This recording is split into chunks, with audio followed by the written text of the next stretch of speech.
আমরা সবাই প্রস্তুতি নেই। আগামী নির্বাচন আসছে, সেই নির্বাচনে এমন কোনো নেতাকে আমরা ভোট দেব না যে নেতা বাংলাদেশে বাড়ি গাড়ি থাকবে, দেশের বাইরে তার বাড়ি গাড়ি থাকবে, যাদের ছেলে মেয়েদেরকে তারা স্ত্রী ছেলে মেয়েদেরকে বিদেশে রাখবে, সেইখানে নাগরিকত্ব থাকবে, আর দেশে তারা এইটা বাংলাদেশে ব্যবসা প্রতিষ্ঠান হিসাবে গ্রহণ করবে। আর জনগণ যখন ধমক দেবে, তাড়া করবে, তখন তারা বিমানে উঠে নিশ্চিত দেশের বাইরে গিয়ে আরামায়েশে বউ বাচ্চাদেরকে নিয়ে ব্যবসা প্রতিষ্ঠান নিয়ে ভালো থাকবে।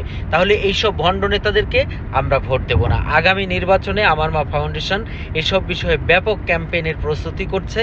আমরা যারা এই দেশেই থাকবো, আমাদের দেশের বাইরে কোনো ঠিকানা নেই, কাজেই আমাদের ওই রকম নেতাই আমাদের প্রয়োজন, যেসব নেতা আমাদেরকে পাশে থাকবে, জেল জুলুম হলেও দেশ থেকে পালিয়ে যাবে না, দেশের মানুষের পাশে থেকে দুঃখ দুর্দশা বুঝবে, আমাদেরকে কষ্টের মধ্যে ফেলবে না।